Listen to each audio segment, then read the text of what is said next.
नाम बदलने से तकदीर बदल जाती है। क्या ये सच है? चलिए इस पे थोड़ी सी बातचीत करते हैं। इंसान की सबसे बड़ी पहचान उसका नाम है। इसीलिए तो कहा गया है कि नाम रखने में देर नहीं करनी चाहिए। बाज लोग अपना नाम तब्दील भी कर लेते हैं। इसलिए एक नुक्ता नज़र ये भी है कि नाम बदलने से तकदीर बदल जाती है। नाम के बारे में बड़े बड़े नामवर शोरा ने बड़े बड़े खूबसूरत शेर लिखे हैं। नाम पूछा तो कुछ इस तरह बताया उसने, नाम पूछा तो कुछ इस तरह बताया उसने, जिस तरह कोई खजाने का पता देता है।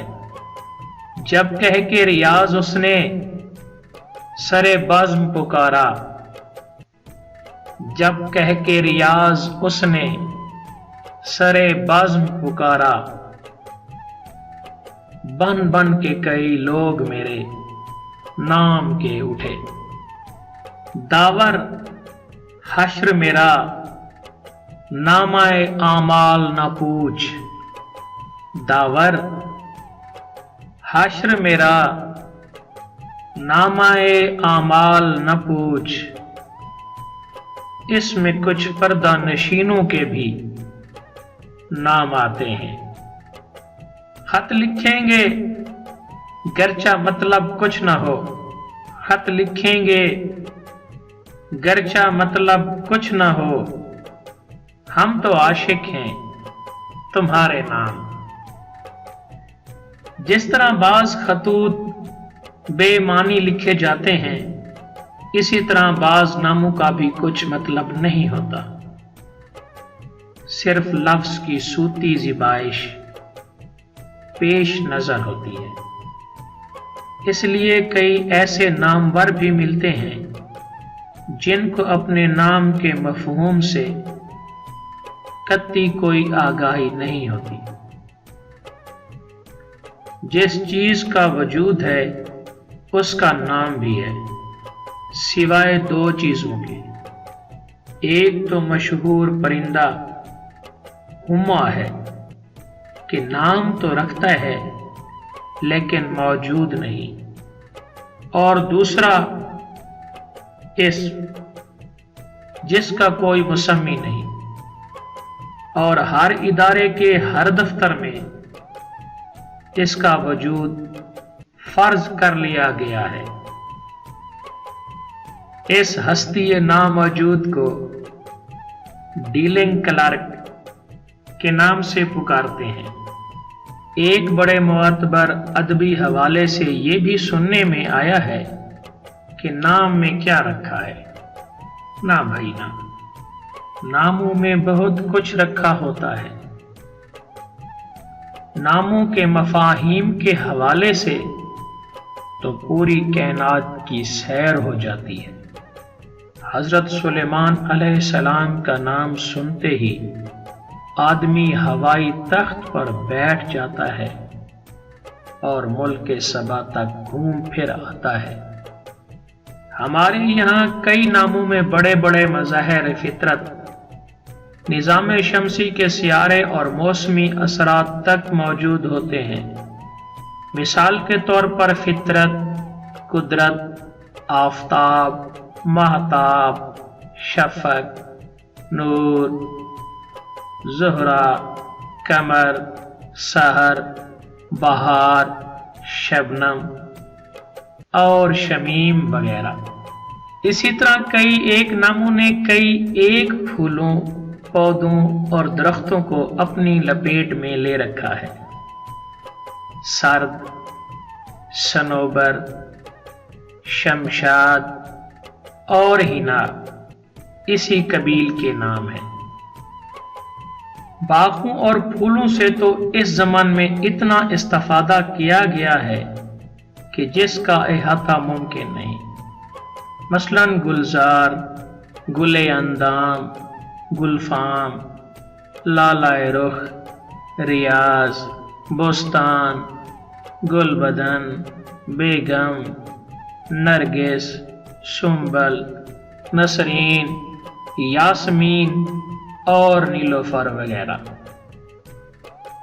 ان گنت نام ایسے ہیں کہ مروت اور محنت میں گندے ہوئے ہیں، جن کے سابقے یا اللہ کے مہر الطاف، کرم عنایت اور ان کے بہت سے مترادفات ہیں۔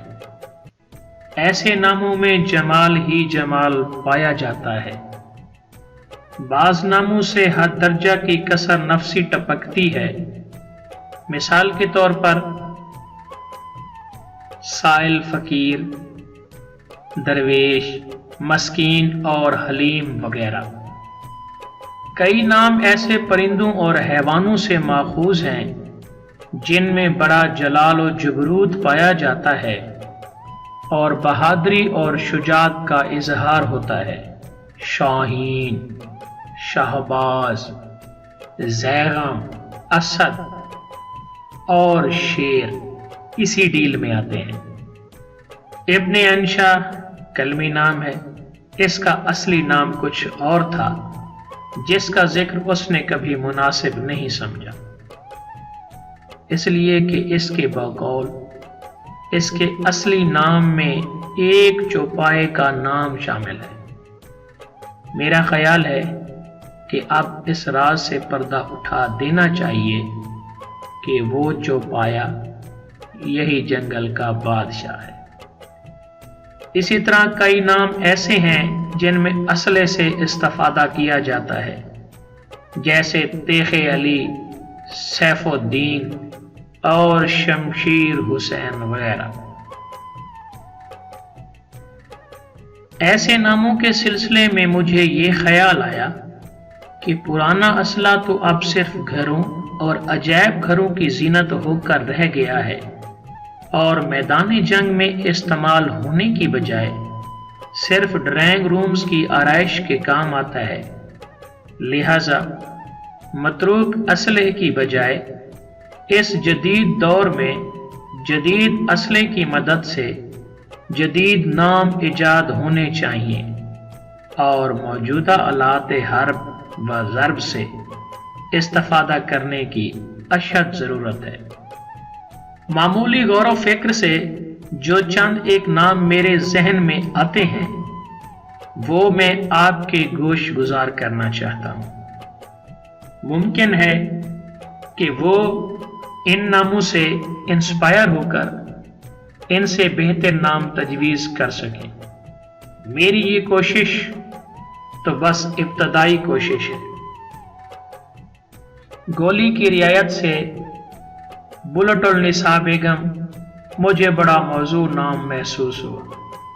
اسی طرح پسٹل پروین بھی بڑا خوش آہنگ لگتا ہے۔ میگزین بٹ بھی خاصا لڑاکا نام ہے۔ اس زمن میں ایک مردانہ اور نہایت عمدہ نام میزائل الدولہ ذہن میں آتا ہے۔ رادار خان نہایت اچھوتا اور دبنگ معلوم ہوتا ہے۔ ریوالور جان بھی بڑا جاندار نام ہے۔ اسی طرح بندوق بیگ۔ کہنے کا مطلب یہ ہے کہ بدلتے ہوئے زمانے کا ساتھ دینے کے لیے جدید تقاضوں کے مطابق ہمیں اپنے ناموں کو نظر ثانی کرنے کی شدید ضرورت ہے، اس لیے کہ انسانی ترقی کا راز تازہ کاری ہی میں پوشیدہ ہے اور اس میں کوئی دشواری بھی نہیں، اس لیے کہ روز اول ہی سے آدم کو سارے نام سکھا دیے گئے تھے۔